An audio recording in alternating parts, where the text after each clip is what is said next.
ಋಷಿಗಳಿಗೆ ಸಿಟ್ಟು ಬಂದು ಶಾಪವನ್ನು ಕೊಟ್ಟಿದ್ದಾರೆ. ಆ ಶಾಪದಂತೆ ಒಂದು ಕಬ್ಬಿಣ ಕೋಲಿಗೆ ಜನ್ಮ ನೀಡಿದ್ದಾಳೆ. ಈ ಕಬ್ಬಿಣ ಕೋಲಿನಿಂದ ಸರ್ವ ಯಾದವರ ನಾಶವಾಗುತ್ತದೆ ಅನ್ನುವ ಶಾಪವನ್ನು ಕೊಟ್ಟರು. ಭಗವಂತ ಸಂಕಲ್ಪ ಕೂಡ ಆಗಿತ್ತು.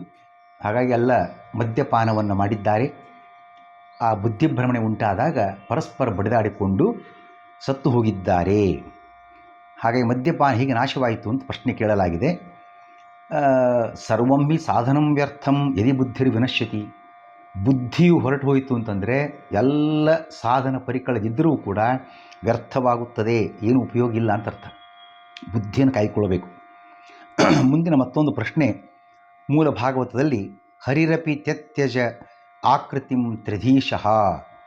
ಕೃಷ್ಣನೂ ಕೂಡ ದೇಹತ್ಯಾಗ ಮಾಡಿದನು ಅಂತ ಮೇಲ್ನೋಟಕ್ಕೆ ಆ ವಾಕ್ಯವನ್ನು ಓದುವಾಗ ಅನಿಸ್ತದೆ. ನಮ್ಮಂತೆ ಕೃಷ್ಣನಿಗೂ ದೇಹತ್ಯಾಗ ಉಂಟೆ? ವಾಸ್ತವಿಕ ಭಗವಂತನ ಶರೀರ ಅಂತಂದರೆ ಜ್ಞಾನಾತ್ಮಕ ಆನಂದಾತ್ಮಕ ಶರೀರವಾಗಿರ್ತಕ್ಕಂಥದ್ದು, ನಮ್ಮಂತೆ ಪಾಂಚಭೌತಿಕ ಶರೀರವಲ್ಲ. ಹಾಗಾಗಿ ಅವನು ಶರೀರವನ್ನು ಬಿಟ್ಟು ಹೋದದ್ದು ಹೇಗೆ ಅಂತ ಅರ್ಥ ಅನಿಸ್ತದೆ, ಸಮಸ್ಯೆ ಆಗ್ತದೆ. ಅದಕ್ಕಾಗಿ ಮಧ್ವರು ತಾತ್ಪರ್ಯದಲ್ಲಿ ಒಂದು ವಿವರಣೆ ಕೊಟ್ಟಿದ್ದಾರೆ. ಶರೀರ ಮಾಕೃತಿರ್ ದೇಹ ಕುಪೃಥ್ವೀ ಚ ಮಹೀತಥಾ. ಕೃಷ್ಣನು ದೇಹತ್ಯಾಗ ಮಾಡಿದನು ಅನ್ನೋ ಅರ್ಥ ಅಲ್ಲ. ಇಲ್ಲಿ ಆಕೃತಿಂ ಎಂಬುದಕ್ಕೆ ಶರೀರ ಅನ್ನುವ ಅರ್ಥವೂ ಇದ್ದಂತೆ ಭೂಮಿ ಎಂಬ ಅನ್ನುವ ಅರ್ಥವೂ ಇದೆ. ಆಕೃತಿ ಅಂದರೆ ಆಕೃತಿಂ ತ್ಯತ್ಯಜ, ಆಕೃತಿಯನ್ನು ಬಿಟ್ಟನು ಅಂತಂದರೆ ಭೂಮಿಯನ್ನು ಬಿಟ್ಟನು ಅಂತ ಅರ್ಥ ಮಾಡಬೇಕೇ ವಿನಃ. ಯಾಕೆಂದರೆ ಸ್ಕಾಂದ ಪುರಾಣದ ಮಾತಿನಲ್ಲಿ ಈ ಉಲ್ಲೇಖ ಇದೆ. ಪೃಥ್ವೀ ಲೋಕಸಂತ್ಯಾಗೋ ದೇಹತ್ಯಾಗೋ ಹರೇ ಸ್ಮೃತಃ. ಭಗವಂತನಿಗೆ ದೇಹತ್ಯಾಗ ಅಂತಂದರೆ ಪೃಥ್ವೀ ಲೋಕಸಂತ್ಯಾಗ, ಭೂಲೋಕದಲ್ಲಿ ಏನು ವಿಶೇಷ ಸನ್ನಿಧಾನದಿಂದ ನೆಲೆಸಿರ್ತಾನೆ ಅದಿಲ್ಲ ಅಂತ ಅರ್ಥ. ಅದನ್ನು ವಿಡ್ರಾ ಮಾಡ್ಕೊಂಡಿದ್ದಾನೆ, ಅದನ್ನು ವಾಪಸ್ ಪಡೆದುಕೊಂಡಿದ್ದಾನೆ, ಭೂಲೋಕವನ್ನು ತ್ಯಾಗ ಮಾಡಿದ್ದಾನೆ ಅಂತ ಇಷ್ಟೇ ಅರ್ಥ ಮಾಡಬೇಕೇ ವಿನಃ. ಯಾಕೆ? ನಿತ್ಯಾನಂದ ಸ್ವರೂಪತ್ವಾತ್ ಅನ್ಯನ್ನೈಮೋಪಲಭ್ಯತೆ. ಭಗವಂತನ ದೇಹ, ಕೃಷ್ಣನ ದೇಹ ಆನಂದ ಸ್ವರೂಪ ಆಗಿದ್ದರಿಂದ ಅಲ್ಲಿ ದೇಹತ್ಯಾಗದ ಸಂದರ್ಭ ನಮ್ಮಂತೆ ಇರುವುದಿಲ್ಲ. ಅದಕ್ಕಾಗಿ ಆಕೃತಿ ತ್ಯಾಗ ಅಂತಂದರೆ ಭೂಮಿ ತ್ಯಾಗ ಎಂದು ಅರ್ಥೈಸಬೇಕು ಅನ್ನುವುದನ್ನು ಕೂಡ ನಮ್ಮ ಗಮನಕ್ಕೆ ತಂದು ಕೊಟ್ಟಿದ್ದಾರೆ. ಮುಂದಿನ ಪ್ರಶ್ನೆಗೆ ಹೋಗೋಣ. 21ನೆಯ ಪ್ರಶ್ನೆ. ಋಷಿಶಾಪದಿಂದ ಸರ್ವ ಯಾದವರ ನಾಶ ನಿಶ್ಚಿತವಾದಾಗ ಉದ್ಧವನೊಬ್ಬನು ಬದುಕಿ ಉಳಿದುದು ಹೇಗೆ? ಋಷಿಗಳು ಶಾಪ ಕೊಟ್ಟರು, ಆಗಲೇ ವಿಷಯ ಪ್ರಸ್ತಾಪ ಆಯಿತು, ಸರ್ವ ಯಾದವರ ನಾಶವಾಗಲಿ ಅಂತ. ಆದರೆ ಉದ್ಧವ ಉಳಿದುಕೊಂಡಿದ್ದಾನೆ. ಕೃಷ್ಣ ಹೇಳಿದ, ನೀನು ಇಲ್ಲಿರಬೇಡ, ದ್ವಾರಕೆಯಲ್ಲಿ ಕಲಿಯುಗದಲ್ಲಿ ಹಂತ ಹಂತ ಜನರ ಮನಸ್ಸು ಕೆಡುತ್ತದೆ, ಬದರಿಕಾಶ್ರಮಕ್ಕೆ ಹೋಗಿ ನಿತ್ಯ ಅಲಕನಂದ ಅಥವಾ ಗಂಗಾ ನದಿಯ ದರ್ಶನ, ಸ್ಪರ್ಶ, ಸ್ನಾನ, ಪಾನಗಳಿಂದ ಶುದ್ಧನಾಗಿ ದೇವರ ಧ್ಯಾನ ಮಾಡ್ತಾ ಇರುವಂತ ಅವನು ಇದ್ದಾನೆ, ಕೃಷ್ಣನಂತರೂ ಕೂಡ. ಹಾಗಾಗಿ ಒನ್ ಆಫ್ ದೆಮ್ ಯಾದವಾಸ್, ಯಾರು ಉದ್ಧವ, ಎಲ್ಲ ಯಾದವ ನಾಶವಾಗುವಾಗ ಇವನೊಬ್ಬನೇ ಹೇಗೆ ಉಳಿದ ಅನ್ನೋ ಪ್ರಶ್ನೆ ಸಹಜವಾಗಿರತಕ್ಕಂಥದ್ದು. ಅದಕ್ಕೆ ಉತ್ತರ, ಕೃಷ್ಣನು ತನ್ನ ನಂತರ ಉದ್ಧವನು ಲೋಕಕ್ಕೆ ತತ್ವೋಪದೇಶಕನಾಗಿರಲಿ ಎಂದು ಸಂಕಲ್ಪಿಸಿದ ಕಾರಣದಿಂದ. ಕೃಷ್ಣನಿಗೆ ಗೊತ್ತು ಸರ್ವ ಯಾದವರಲ್ಲಿ ಇವನೊಬ್ಬ ಸೇರಿದ್ದಾನೆ, ನಾಶವು ಆಗಿಬಿಡುತ್ತದೆ ಅಂತ. ಆದರೆ ತಂದ ಒಂದು ಉದ್ದೇಶ ಇನ್ನೊಂದಿದೆ. ಏನು? ಉದ್ಧವನಿಂದ ಲೋಕಕ್ಕೆ ಉಪದೇಶ ದೊರೆಯಬೇಕಾಗಿದೆ, ಕಲ್ಯಾಣ ಉಂಟಬೇಕಾಗಿದೆ. ಅದಕ್ಕಾಗಿ ಭಗವಂತ ಸಂಕಲ್ಪ ಮಾಡಿದ. ಏನು? ಉದ್ಧವನೊಬ್ಬ ಉಳಿಯಲಿ, ಆ ಶಾಪ ಇವನಿಗೆ ಅಪ್ಲಿಕೇಬಲ್ ಆಗಬಾರ್ದು. ಇದು ಭಗವಂತ ಸಂಕಲ್ಪ. ಇದನ್ನು ತಿಳಿಯುವ ತತ್ವವೇನು ನೋಡಿ. ಅಂಥ ಒಂದು ಸುಂದರವಾದ ಮಾರ್ಮಿಕವಾದ ಪ್ರಶ್ನೆ. ಋಷಿಗಳು ಶಾಪ ಕೊಟ್ಟಿದ್ದಾರೆ, ಸರ್ವ ಯಾದವರ ನಾಶವೂ ಆಯಿತು, ಆದರೆ ಉದ್ಧವನು ಮಾತ್ರ ಉಳಿದುಕೊಂಡ. ಆ ಶಾಪ ಉದ್ಧವನನ್ನು ಬಿಟ್ಟು ಉಳಿದವರಿಗೆ ಅನ್ವಯವಾಯಿತೇ ವಿನಃ ಉದ್ಧವನಿಗಾಗಲಿಲ್ಲ. ಭಗವಂತ ಆ ರೀತಿ ವ್ಯವಸ್ಥೆ ಮಾಡಿದ. ಅದಕ್ಕೆ ಇದರಿಂದ ತಿಳಿತಕ್ಕ ತತ್ವ ಏನು? ಶ್ರೀಹರಿಯು ಕರ್ತುಂ ಅಕರ್ತುಂ ಅನ್ಯಥಾ ಕರ್ತುಂ ಸಮರ್ಥ ಎಂಬುದು. ಭಗವಂತನ ಸಾಮರ್ಥ್ಯ ಅಂದರೆ ಇಂಥದ್ದು. ಮನಸ್ಸು ಬಂದರೆ ಯಾವುದನ್ನು ಮಾಡಲು ಸಮರ್ಥನಾಗಿದ್ದಾನೆ. ಬೇಡ, ಇದು ಆಗೋದು ಬೇಡ ಅಂತ ಸಂಕಲ್ಪ ಮಾಡಿದ, ಅದು ಆಗದೇ ಇರುವಂತೆ ಕೂಡ ಆಗ್ತದೆ. ಅಥವಾ ಬೇರೆಯಾಗಿ ಉದ್ದೇಶಿತವಾಗಿಯೋ ಸಾಮಾನ್ಯರಿಗೆ ಸಾಧ್ಯವಾಗದಿರತಕ್ಕಂಥ ರೀತಿಯಲ್ಲಿಯೋ ಮತ್ತೊಂದು ರೀತಿಯಲ್ಲಿ ಆಗತಕ್ಕಂಥದ್ದಕ್ಕೆ ಅನ್ಯಥಾ ಕರ್ತುಂ ಅನ್ನೋ ಅರ್ಥ. ಆ ಮಾಡುವ ಸಾಮರ್ಥ್ಯ ಭಗವಂತನಿಗೆ ಉಂಟು. ಹಾಗೆ ಇಲ್ಲಿ ಋಷ್ಯಾಪದಿಂದ ಉದ್ಧವ ನಾಶ ಹೊಂದಬೇಕಾಗಿದ್ದರೂ ಕೂಡ ಅದು ಆಗಬಾರದು, ಅವನು ಉಳಿಬೇಕು, ಇದು ಭಗವಂತ ಸಂಕಲ್ಪ. ಆದ್ದರಿಂದ ಅದನ್ನು ಶಾಪ ಇವನ ಮೇಲೆ ಪ್ರಭಾವ ಬೀರದಂತೆ ಮಾಡಿದ್ದಾನೆ ಇಂಥ ಸರ್ವಸಮರ್ಥನಾಗಿರತಕ್ಕಂಥ ಭಗವಂತ ಅಂಥೇಳಿ ಈ ಮೂಲಕ ತಿಳಿದು ಬರುತ್ತದೆ. ಮತ್ತೊಂದು ಪ್ರಶ್ನೆ ಮೂಲ ಭಾಗವತವನ್ನು ಓದುವಾಗ ಬರ್ತದೆ. ಅದು ಮುಂದಿನ ಪ್ರಶ್ನೆಯಾಗಿದೆ. 23ನೆಯ ಪ್ರಶ್ನೆಯದು. ನೋದ್ಧ್ವೋಣ್ವಪಿ ಮನ್ಯೂನೋ ಉದ್ಧವ ಅಣ್ವಪಿ ಮನ್ಯೂನಃ ನ. ನನಗಿಂತಲೂ ಕೂಡ ಸ್ವಲ್ಪವೂ ಕೂಡ ಕಮ್ಮಿ ಇಲ್ಲ ಉದ್ಧವ. ಇದು ಮೂಲ ವಾಕ್ಯದ ಅರ್ಥ ಮೇಲ್ನೋಟಕ್ಕೆ ಕಾಣತಕ್ಕಂಥದ್ದು. ಹಾಗಾದರೆ ಉದ್ಧವನು ನನಗಿಂತ ಸ್ವಲ್ಪವೂ ಕಡಿಮೆ ಇಲ್ಲ ಅಂತ ಹೇಳಿಬಿಟ್ರೆ ಉದ್ಧವ ಮತ್ತು Krishna as good as equal, ಸರಿಸಮಾನರು ಅಂತ ಭಾವಿಸಬಹುದಾ? ಉದ್ಧವನು ಕೃಷ್ಣನಿಗೆ ಸರಿಸಮಾನ ಎಂದು ಭಾವಿಸಬಾರದು. ಯಾಕೆ? ಕಾರಣ ಕೊಡ್ತಾರೆ ಮಧ್ವರು. ಮೋಹಾರ್ಥಂ ವಾಪ್ಯಪೇಕ್ಷೆಯ ಮೂಢದೃಷ್ಟ್ಯನುಸಾರಾದ್ವಾ ಕಿಂಚಿತ್ ಸಾಮ್ಯೇನ ವಾ ಕ್ವಚಿತ್. ಬ್ರಹ್ಮತರ್ಕದ ಮಾತನ್ನು ನಮ್ಮ ಗಮನಕ್ಕೆ ತರ್ತಾ ಈ ರೀತಿ ಅಲ್ಲಲ್ಲಿ ಹೇಳಿಕೆ ಇರುತ್ತದೆ. ಆ ಹೇಳಿಕೆಗೆ ಒಂದು ಅರ್ಥ ಮೋಹಾರ್ಥಂ, ದುಷ್ಟಜನರಿಗೆ ಮೋಹ ಉಂಟಾಗಲಿ ಅಂತ ಒಂದು ಅರ್ಥ ಆಗಿದ್ದರೆ, ಇನ್ನೊಂದು ಸಾಮಾನ್ಯರಿಗೆ, ಸಾಮಾನ್ಯ ಭಾವನೆಯಿಂದ, ಅಂದರೆ ತಮಗಿಂತ ಉತ್ತಮರಾದವರು ವರ್ಣಿಸುವಾಗ ಅವರು ತಮಗಿಂತಲೂ ಉತ್ತಮರೆಂದೋ ಅಥವಾ ಅವರು ತಮ್ಮ ಸಮಾನರೆಂದೋ ಅಥವಾ ಭಾಗಶಃ ಸಮಾನ ಎಂದೋ ವರ್ಣಿಸಿದ್ದರೆ ಅದನ್ನು ಕಿಂಚಿತ್ ಸಾಮ್ಯ ವಿವಕ್ಷೆಯಿಂದ ಒಂದು ಸಲ ವರ್ಣನೆ ಮಾಡೋದುಂಟು, ಸ್ವಲ್ಪ ಹೊಗಳಿಕೆಯ ಪ್ರಶಂಸೆಯ ಹಿನ್ನೆಲೆಯಲ್ಲಿ.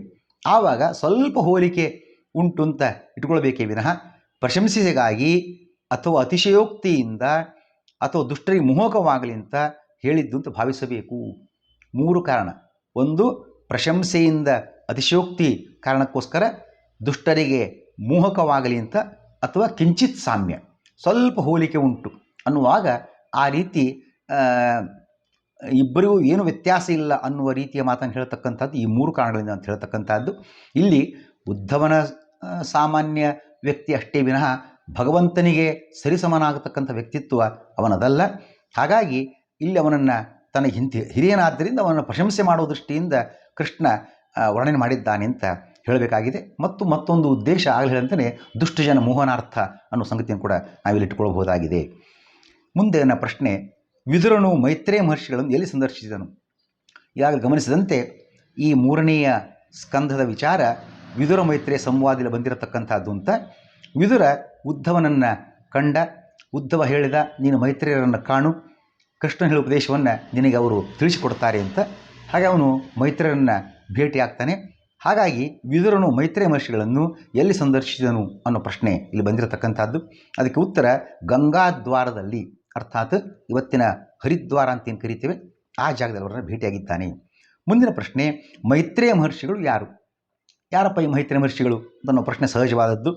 ಮಿತ್ರಾಸುತರಾದ್ದರಿಂದ ಇವರಿಗೆ ಮೈತ್ರೇಯರೆಂದು ಹೆಸರು. ಅವರ ತಾಯಿ ಹೆಸರು ಮಿತ್ರಾದೇವಿ. ಮಿತ್ರಾದೇವಿ ಮಗನಾದ್ದರಿಂದ ಇವರಿಗೆ ಮೈತ್ರೇಯ ಅಂತ ಹೆಸರು.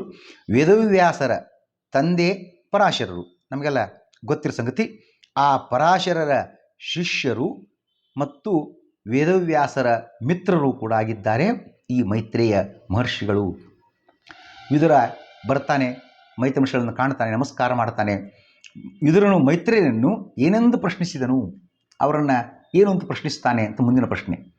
ಯಜ್ಞಾದಿ ಕಾಮ್ಯಕರ್ಮಾಚರಣೆಯಿಂದ ಪೂರ್ಣ ಸುಖ ಪ್ರಾಪ್ತಿಯಾಗಲಿ ಅಥವಾ ಪೂರ್ಣ ದುಃಖ ಪರಿಹಾರವಾಗಲಿ ಸಾಧ್ಯವಾಗುತ್ತಿಲ್ಲ.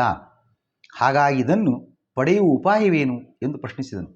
ಈಗಾಗಲೇ ಸಾಕಷ್ಟು ಸಲ ಗಮನಿಸಿದಂತೆ ದೊಡ್ಡವರು, ಬಲ್ಲವರು, ಜ್ಞಾನಿಗಳು, ಯೋಗಿಗಳು, ವಿರಾಗಿಗಳು, ತ್ಯಾಗಿಗಳು ಅವರ ಸಂದರ್ಶನ ಭೇಟಿಯಾದಾಗ ನಾವು ಅವ್ರ ಹತ್ರ ಏನು ಕೇಳಬೇಕು ಅಂದರೆ ನಮ್ಮ ಆತ್ಮೋದ್ಧಾರದ ಮಾರ್ಗೋಪಾಯದ ಬಗ್ಗೆ ಕೇಳಬೇಕೇ ವಿನಃ ಮತ್ತು ಲೌಕಿಕ ಪದಾರ್ಥಗಳನ್ನೇ, ಇಲ್ಲರಿ ಮಕ್ಕಳಾಗಿಲ್ಲ ಮಕ್ಕಳನ್ನ ಕೊಡ್ರಿ, ಅನುಗ್ರಹ ಮಾಡಿರಿ, ಏನೋ ಮಗಳ ಮದುವೆ ಆಗಬೇಕಾಗಿದೆ, ಒಂದು ವಾರ ಬೇಕಾಗಿದೆ, ಸ್ವಲ್ಪ ಆ ಕಡೆ ಅನುಗ್ರಹ ಆ ರೀತಿ ಮಾಡಿರಿ, ಮತ್ತೇನೋ ಸಾಂಸಾರಿಕ ಅಡಚಣೆ ಇದೆ, ಸ್ವಲ್ಪ ದುಡ್ಡು ಕಾಸಿನ ಕೊರತೆ ಇದೆ, ಅದು ದೊರೆಯುವಂಥ ಅನುಗ್ರಹ, ಈ ರೀತಿ ಲೌಕಿಕ ವಿಚಾರಗಳನ್ನು ದೊಡ್ಡವರು ಜ್ಞಾನಿಗಳು ಬಂದಾಗ ಆ ವಿಷಯ ಪ್ರಸ್ತಾಪ ಮಾಡತಕ್ಕದ್ದಲ್ಲ.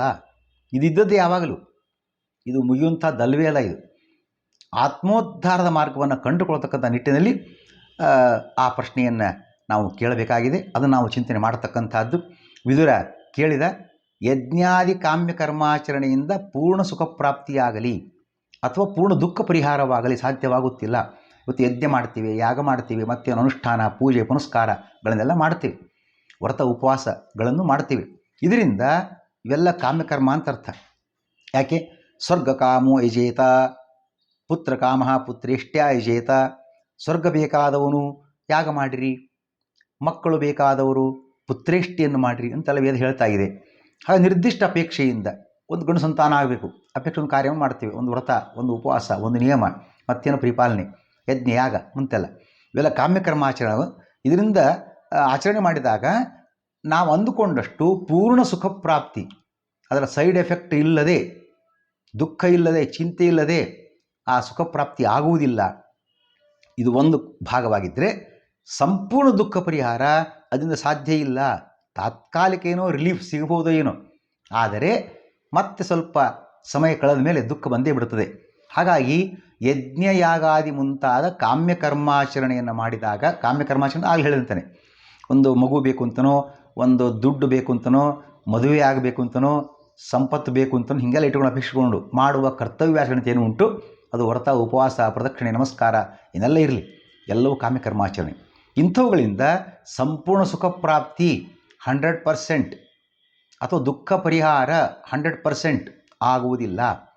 ಹಾಗಾಗಿ ಈ ರೀತಿ 100ಕ್ಕೆ 100ರಷ್ಟು ಸುಖ ಪ್ರಾಪ್ತಿಯನ್ನು, 100ಕ್ಕೆ 100ರಷ್ಟು ದುಃಖ ಪರಿಹಾರವನ್ನು ಪಡೆದುಕೊಳ್ಳುವ ಉಪಾಯ ಏನು ಹಾಗಾರೆ ಅಂತ ಪ್ರಶ್ನೆ ಕೇಳಿದ್ದಾನೆ ವಿದುರ. ಆಗ ಮೈತ್ರಿ ಉತ್ತರಿಸ್ತಾರೆ. ಮೈತ್ರೇಯರು ಏನೊಂದು ಉತ್ತರಿಸಿದರು? ಹರಿಸರ್ವೋತ್ತಮತ್ವ ಜ್ಞಾನದ ಮೂಲಕ ಮೋಕ್ಷವನ್ನು ಪಡೆಯುವುದು ಎಂದು ಉತ್ತರಿಸಿದರು. ಅದಕ್ಕೆ ಒಂದೇ ಒಂದು ಪರಿಹಾರ ಮಾರ್ಗ ಇದೆಯಪ್ಪ ವಿದುರ. ಈ ಲೌಕಿಕ ಪದಾರ್ಥದ ಅಪೇಕ್ಷೆಯನ್ನು ನಾವು ಕೇಳ್ತಾ ಹೋದ್ವಿ ಅಂದರೆ ಇದಕ್ಕೆ ಕೊನೆ ಅಂತಿಲ್ವೇ ಇಲ್ಲ. ಯಾಕೆ ಇವತ್ತು ನಾನು ನನಗಾಗಿ ಕೇಳ್ತೇನೆ, ಪ್ರಾರಂಭದಲ್ಲಿ ಸ್ವಲ್ಪ ಸಮಯ ಕಳೆದ ಮೇಲೆ ಮಗನಿಗಾಗಿ ಕೇಳ್ತೇನೆ, ಮತ್ತೂ ಸ್ವಲ್ಪ ಸಮಯ ಕಳೆದ ಮೇಲೆ ಮೊಮ್ಮಗನಿಗಾಗಿ ಕೇಳ್ತೇನೆ, ಮತ್ತೂ ಸ್ವಲ್ಪ ಸಮಯ ಕಳೆದ ಮೇಲೆ ಇನ್ನು ಬದುಕಿದ್ದರೆ ಮರಿ ಮಗನಿಗಾಗಿ, ಹೀಗೆ ಅದು ಬೇಡತಕ್ಕಂಥದ್ದು ಮುಂದುವರಿತದೆ. ಇದು ಎಂದು ಮುಕ್ತಾಯಗೊಳ್ಳುವುದೇ ಇಲ್ಲ. ಆ ಕಾರಣಕ್ಕಾಗಿ ಈ ಲೌಕಿಕ ಪದಾರ್ಥಚಾರವನ್ನು ಬಿಡಬೇಕು. ಹರಿಸರ್ವೋತ್ತಮನಾಗಿದ್ದಾನೆ ಅನ್ನುವ ಜ್ಞಾನವನ್ನು ಗುರುಗಳ ಉಪದೇಶದಿಂದ, ಪಾಠ ಪ್ರವಚನದಿಂದ, ಅಧ್ಯಯನದಿಂದ, ಶ್ರವಣ ಮನನ ನಿಧಿಧ್ಯಾಸನ ಮುಂತಾದ ಮಾರ್ಗೋಪಾಯಗಳಿಂದ ದೃಢ ಮಾಡಿಕೊಳ್ಬೇಕು. ಆ ಜ್ಞಾನ ಪಡ್ಕೊಂಡು ಅಂದರೆ ಮೋಕ್ಷ ಪ್ರಾಪ್ತಿ ಆಗ್ತದೆ. ಒಮ್ಮೆ ಮೋಕ್ಷ ದೊರೆಯಿತು ಅಂದರೆ ಮತ್ತೆ ಈ ದುಃಖದ ಪ್ರಸಕ್ತಿ ಇಲ್ಲ. ಪುನರಪಿ ಜನನಂ ಪುನರಪಿ ಮರಣಂ ಪುನರಪಿ ಜನನಿ ಜಠರೇ ಶಯನಂ ಅನ್ನೋ ಶಂಕರಾಚಾರ್ಯರ ಮಾತಿನಂತೆ ಮತ್ತೆ ಮತ್ತೆ ಜೀವ ಹುಟ್ಟಿ ಬರ್ತಾನೆ. ಯಾಕೆ? ತಾನು ಮಾಡಿದ ಪಾಪಕರ್ಮವನ್ನು ಅನುಭವಿಸಲಿಕ್ಕೆ. ಒಮ್ಮೆ ನಾವು ಸ್ವಲ್ಪ ಶ್ರಮವಹಿಸಿ ಕಷ್ಟಪಟ್ಟು ಈ ಜ್ಞಾನ ಸಂಪಾದನೆ ಬಹಳ ನಿಷ್ಠೆಯಿಂದ ಮಾಡಿದ್ದೇ ಆಗಿಬಿಟ್ರೆ ಹರಿಸರ್ವೋತ್ತಮನಾಗಿದ್ದಾನೆ. ಶಾಸ್ತ್ರಜ್ಞಾನದ ಮೂಲಕ, ಶಾಸ್ತ್ರದ ಅಧ್ಯಯನದ ಮೂಲಕ ಮತ್ತೆ ಈ ದುಃಖದ ಪ್ರಸಕ್ತಿ ಇಲ್ಲ.